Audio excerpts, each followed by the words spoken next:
DAO Watch episode 20. We've made it. We've made it to the 20th episode, and this one is an absolute corker. We have got the usual suspects. Dash, PIVX, there's no Evmos. That's almost as usual. They did have a proposal this cycle, but... Well, they don't have cycles, but they did have a proposal, but we skipped it because it was another DeFi one. And we decided to do another Juno instead. So we're staying in the Cosmos IBC ecosystem, and we've done a little proposal there. Our guest DAO for this episode is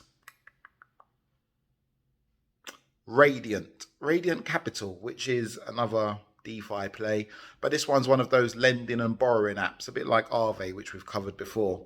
So without any further to do, make sure you smash the like button, subscribe, and hit that notification icon, as my son normally says, but he's not here, so that you can get more DAO Watch.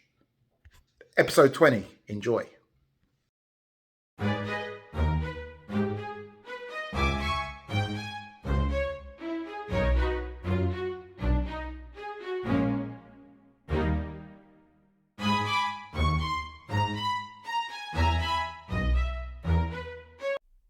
Okay, let's get started. I am really looking forward to this one. I'm going to try and run it at about 30 minutes. Let's see if we can get it all done. Our guest DAO for this particular episode is Radiant Capital.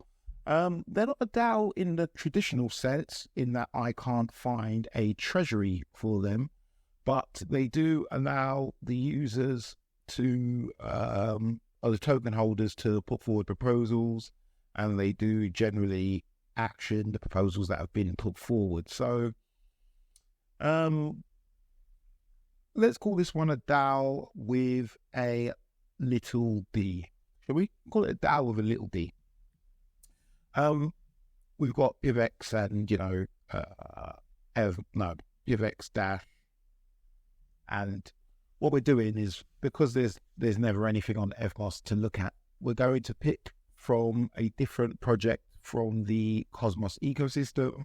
In the last episode, it was Juno. In this episode, it's also going to be Juno, but in the future, it may be things like Cosmos or Osmosis or, something from the Cosmos ecosystem.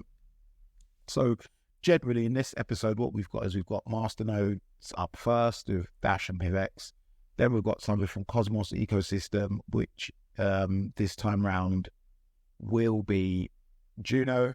And then we've got something from the Ethereum ecosystem, which this time round will be Radiant Capital. Although it's not actually in Ethereum, it's on Binance Smart Chain and Arbitrum. Anyway, let's get started. First up, we have Dash Incubator, Ash 2023 Q3. So this proposal is from Ash Francis. He's one of the strategists on Dash Incubator.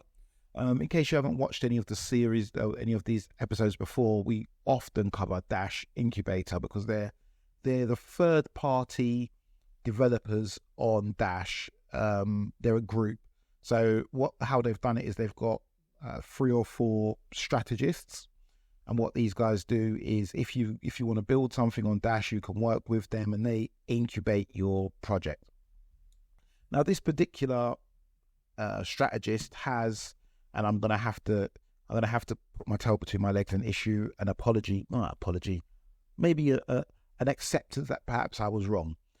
This particular strategist has put forward a proposal to cancel. Well, he's changed his proposal. And he's changed the title to Proposal Withdrawn. So what he wants is he wants everybody to vote no, because he no longer wants to take this money. Now, the reason why he doesn't want it, remember, he's only one of the strategists. There are others who are still claiming money. But this particular guy said, I don't need the money because I've got a sufficient buffer. Now, they do these video updates, and in the video update, Ash had said he's got a sufficient buffer. There's a chance he would do something like this, and true to his word, he has done that. So he's decided not to accept any payout in Dash and increase his buffer, which currently sits at 1,893 Dash, which I guess is close to $50,000. And he feels like the proposal could be better utilized elsewhere. the funds, sorry, not the proposal. He's saying that these are his own views. So what he's saying is, although he's doing it, that people shouldn't expect that the other strategists do the same. What he's saying is that Dash evolution is essential, and he doesn't feel like failure could be an option, so he would rather they have the money. He also goes on to say that he's working on a major wallet for Dash. Initially, it'll be an extension, but it's designed to be published to mobile and desktop, and it uses Dash Pay usernames, platform-powered encrypted chat, Layer 1 and Layer 2 support, and so on. It's not going to be launched with privacy or on off ramps.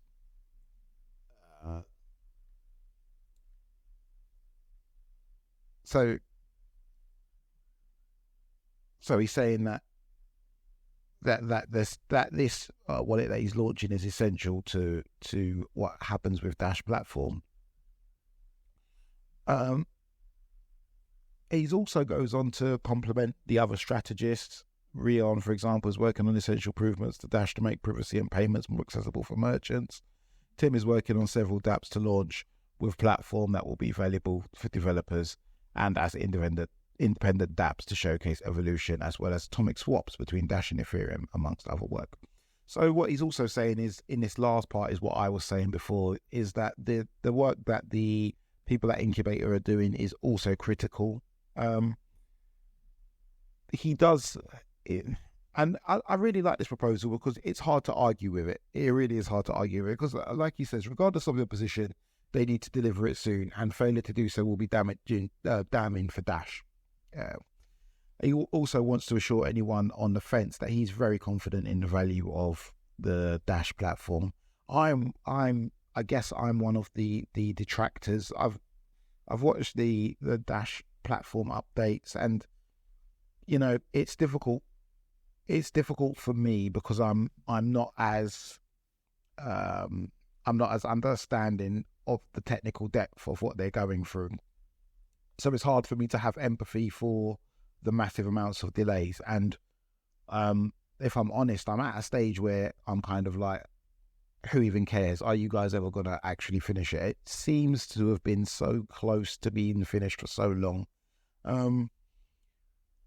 On the flip side, there are people like Ash with more knowledge, far more knowledge than me, who are still very bullish on the team and the product that they're creating. So it would make sense for me to defer to him, which is not what I previously stated. So, you know, that's my tail between the legs, acceptance that perhaps I was wrong.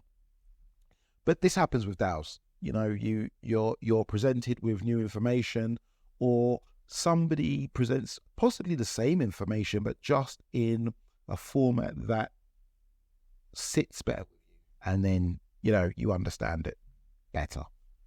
Still not happy that platform has taken so long to release things that, you know, other networks are already doing. As far as the end user is concerned, I'm upset that it's taken Dash so long to do it. Perhaps they're doing it in a more decentralized manner, or they're doing it better, or, you know, they will have their counter arguments. But from an end user point of view, a lot of that doesn't really matter.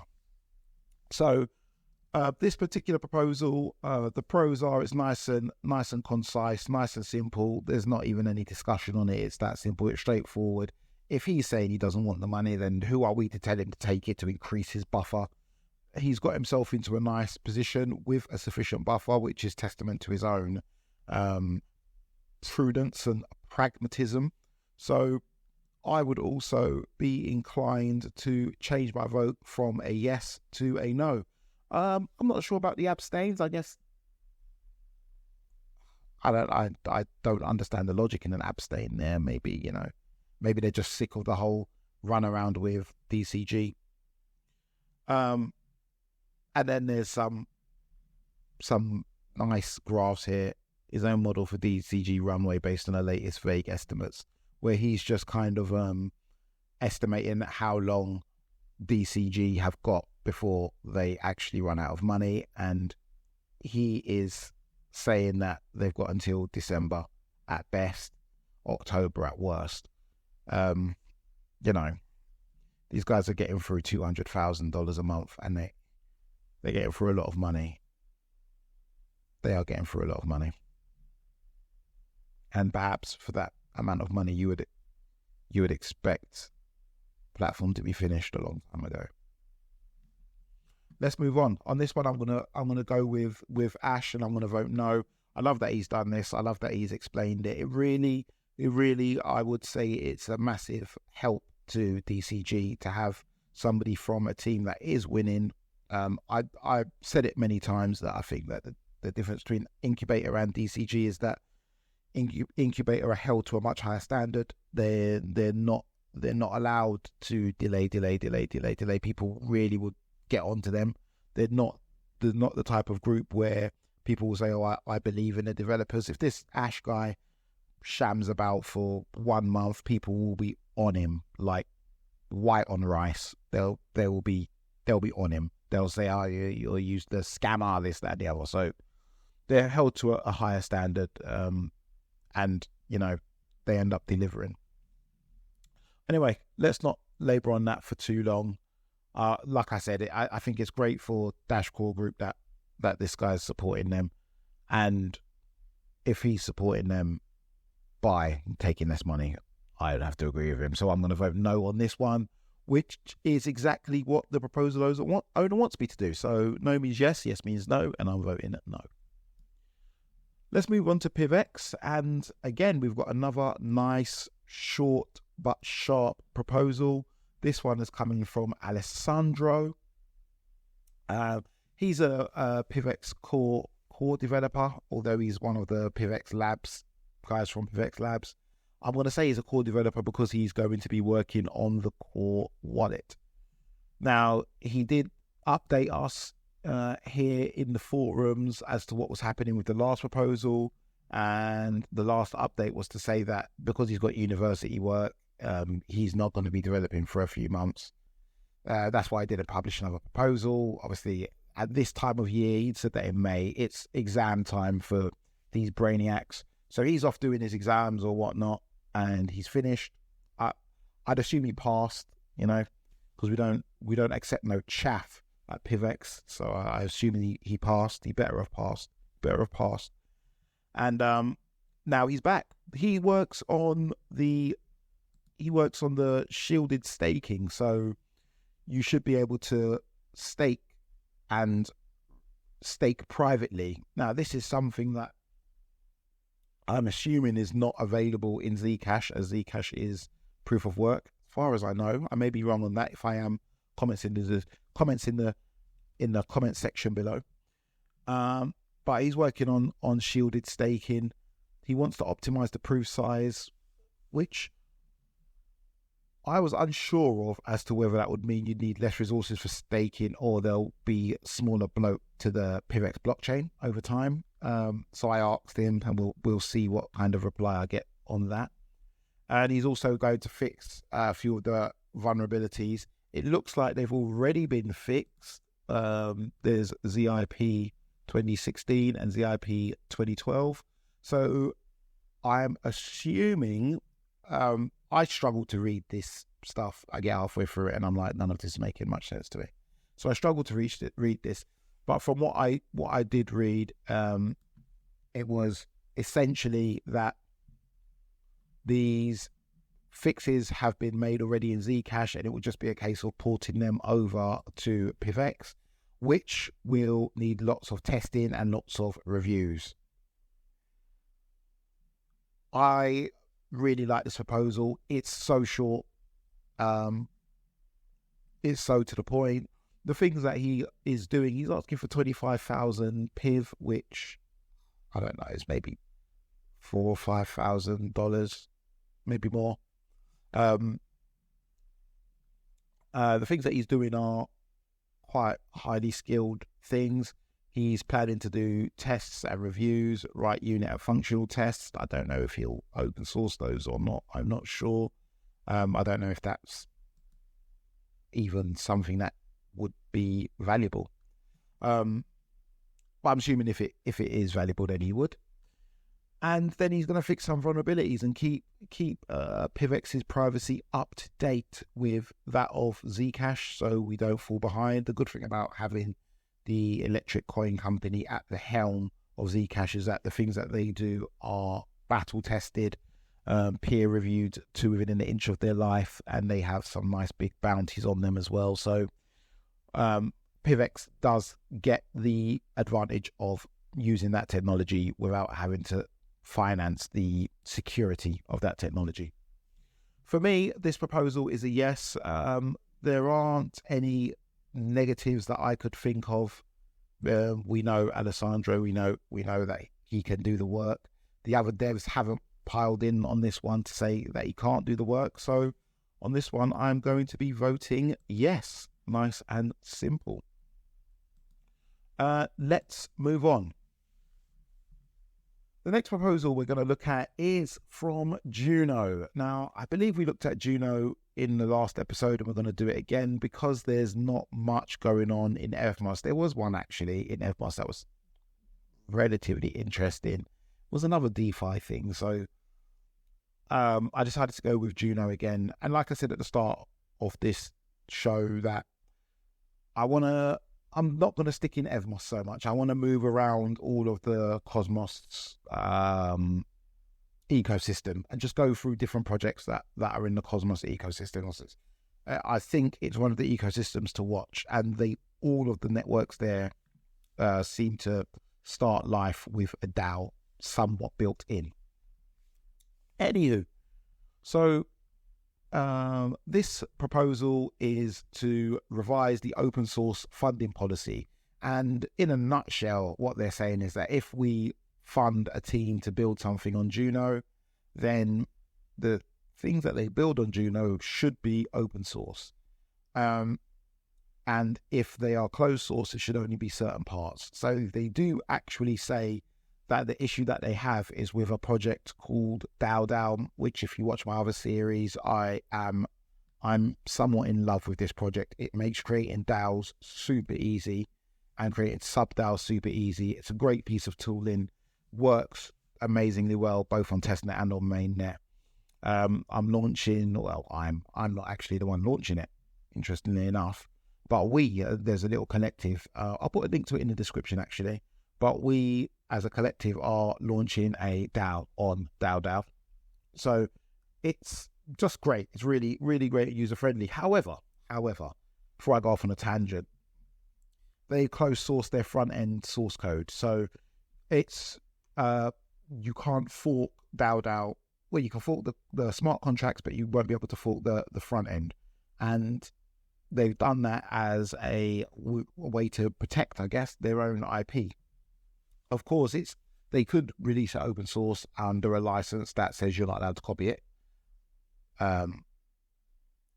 But enforcing that will cost a lot of money, and it might be more money or resources than DAO has. Maybe you need someone to come up front and say they're doing it. Or, for example, if I launch a DAO, the DAO then launches some software, someone copies the software, the DAO can't take anyone to court. It's just not possible. So there may be those things involved as well. Anyway, what they really want in here is they want some clarity, and the new policy, they've put it together, and it's still, for me, it's still a little bit short, and it's still a little bit vague. So what they're saying is smart contract code must be open source prior to mainnet deployment so that anyone can review it or use it as inspiration for building new products. Now, this is only if you're being funded by the Juno network, only if you're being funded by Juno or one of the sub-DAOs. Teams may choose to work on smart contract privately during pre-deployment phase of development. This allows teams to innovate and test new features before putting users' funds at risk. Okay, so what they're saying is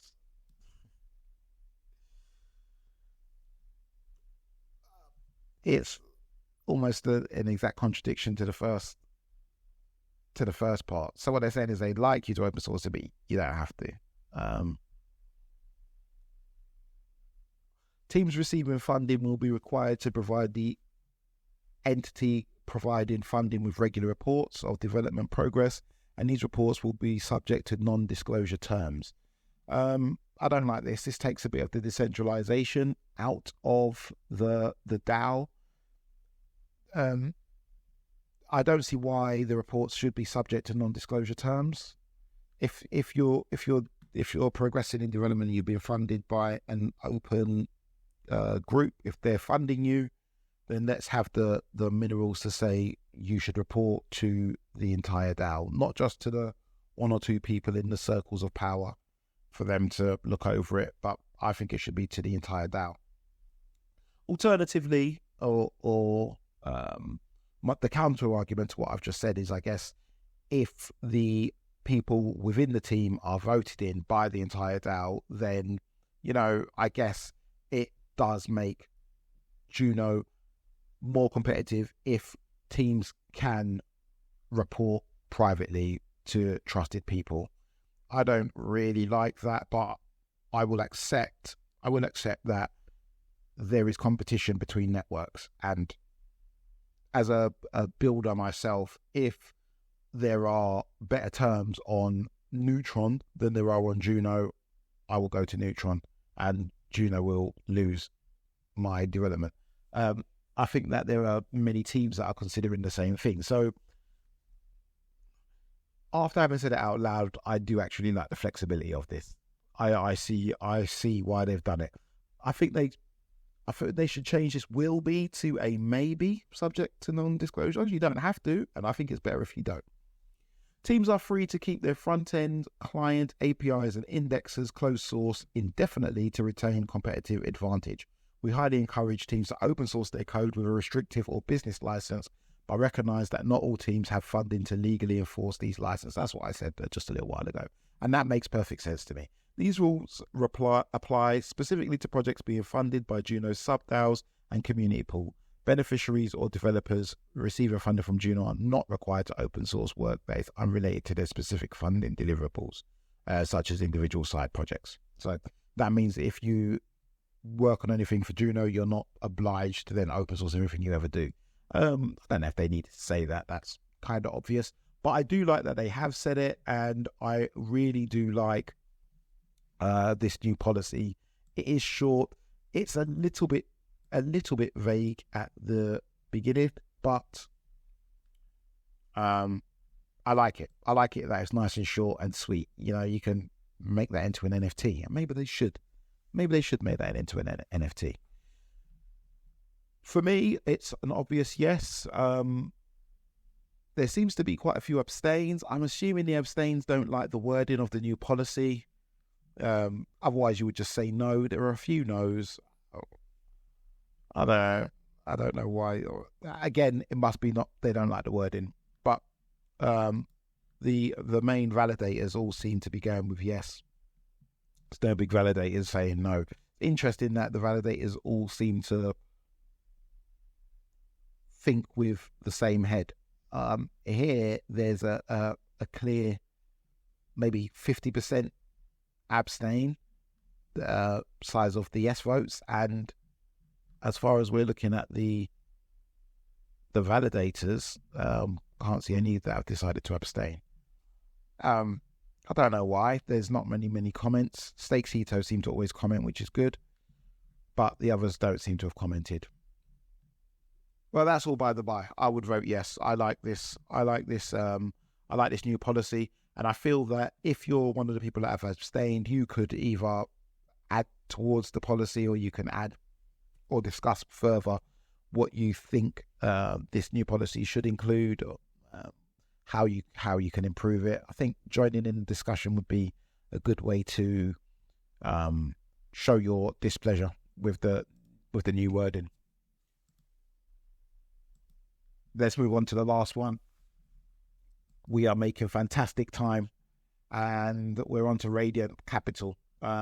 Radiant is one of these lend and borrow protocols. Let me see if I can launch the app, or if I have launched the app.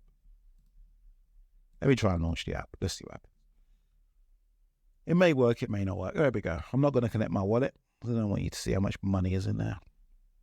So it will show you the API you can get. You can deposit and get 1.3%, 2.8% or something like that, or you can borrow and pay a much higher percent, or you can loop and get this loop APR and get a really massive percentage, which I think is super attractive. But this is not that different to, I guess, Aave, which we featured a few weeks ago.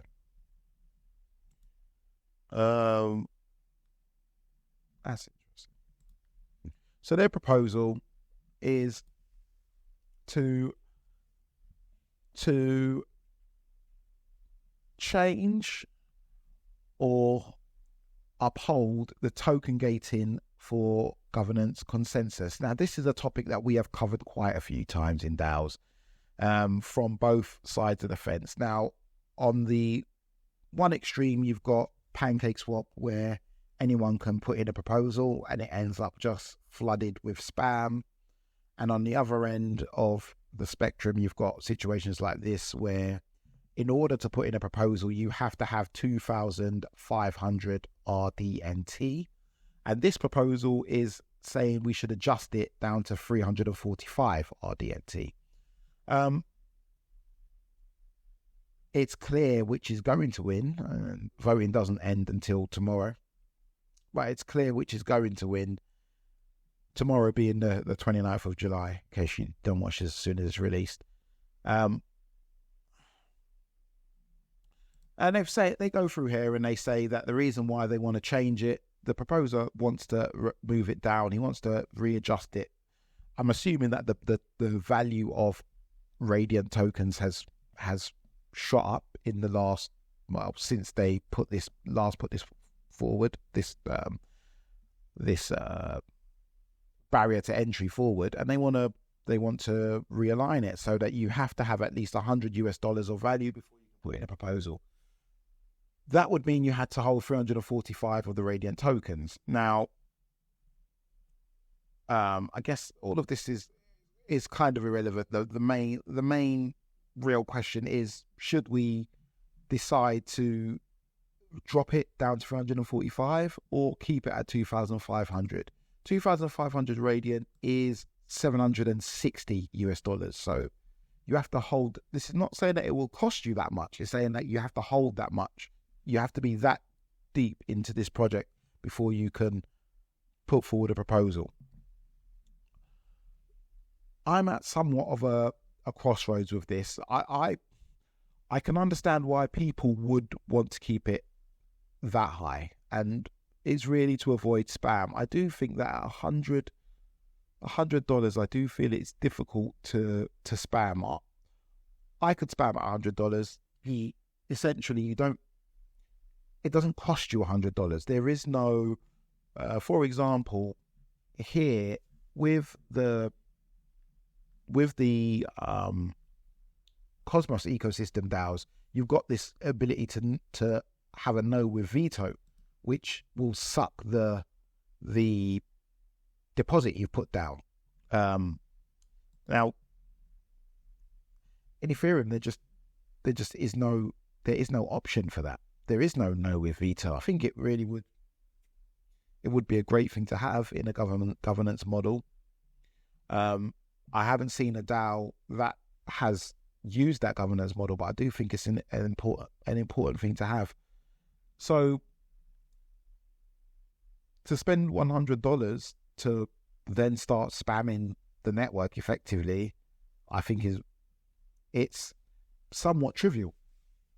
To spend $700 to then start spamming the network is probably less trivial. It's not something somebody would do. You definitely could if you was determined, but I can understand why they'd want to keep it that high. This whole token gating thing means that you have to have one token before you can discuss, and you have to have, either 345, unfortunately, probably not, at least 2,500 before you can put forward a proposal. The last interesting thing about this, I like this proposal. It is quite wordy. I feel like it doesn't need to be this wordy, but to be absolutely honest with you, when I was researching, I did read the entire thing, and it did help to explain to me what was going on. And how their governance works. I'm personally not a holder of Radiant yet. I do like this APR, but I'm not trying to jump into all of the altcoins yet. I don't think it's time for everything to go up yet, although this one has clearly gone up. But that's for another show. So the proposal is good. I like the proposal. It's a little bit wordy, but it's I think it's a good idea. I would lean towards, if I had to choose between the two, I would lean towards adjusting it, bringing it down, just so that it doesn't seem like they don't want proposals. When we reviewed Evmos and they put their proposal thing up, they actually moved it up. They didn't allow it to just tick up like these guys are doing. They actually moved it up. And since then, there's been basically no proposals. Sometimes it does send a message to people that the DAO is somewhat hostile. Sometimes it does. I get that impression. If I see a DAO where the barrier to put forward a proposal is particularly high or particularly difficult, I get the impression that maybe they don't want outsiders coming in. Maybe they only want proposals coming in from people that they like and they trust and that they have small talk with, or they've been to meetups and actually seen. And it kind of does put me off. And I feel that they may be missing an opportunity by not readjusting. So I would vote to adjust. And, I guess that's it. I guess that's all we have for you on this particular episode. This is the last one in this format. The next episodes we'll have the same amount of proposals being looked at, but we'll also have a short news section where maybe I just talk about the things that have happened in the DAO ecosystem, so they're time related, which means that you have to, or there'll be less value in going back to watch old episodes. Currently, as it is now, you can go back and watch episode 5 if you want, and there'll be value in there. Although the proposals will be completed, there'll be value in there because we're discussing how to look at proposals and how to develop DAOs. So, quick recap. We started off with Dash, somebody being pragmatic and saying, I don't need any more Dash for my strategies within the incubator and my developments. So we should give it to the core group who have been serial failures for years. Although I do like them. I don't want to be this bad guy. I do like them. That's for you, DCG. Then we went on to PIVX, young Alessio. Let me get his name right. Alessandro just finished his university degree, I think, or just finished his year at university, maybe his postgrad, maybe his master's, maybe his doctorate, who knows. Anyway, he's now taken on the core wallet and upgrading that. We then moved on to Juno, and they need to open source their code. I like that. That was a yes from me. And finally, we looked at Radiant and them raising or allowing the bar to tick ever higher. It's a worry because if that bar, as they're allowing it to tick, could just continue to tick higher. The project is still only 88 million market cap. That goes up to 880 million. Then just to put in a proposal, you need $7,000. The way around it, I guess, would be that you would have some of these heavy hitters, as you can see by the people that are voting, like this guy here with his 5.3 million, or this guy here with his 4.8. Let's nosy into their wallets and see what they've got.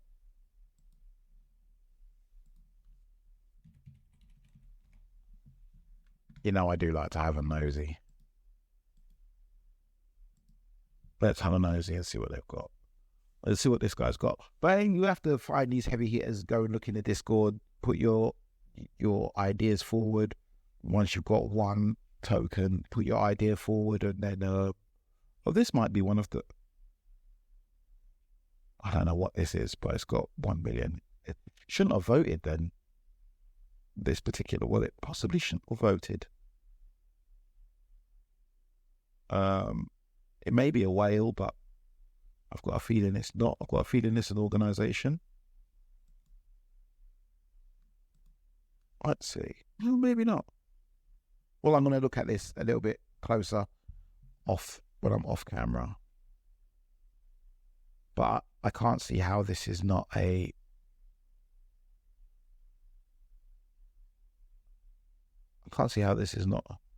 organisation. But anyway, they have voted. But yeah, the point was you can put your idea forward to some of these people who have got clearly enough of the tokens to put your proposal forward, and then they put it forward on your behalf.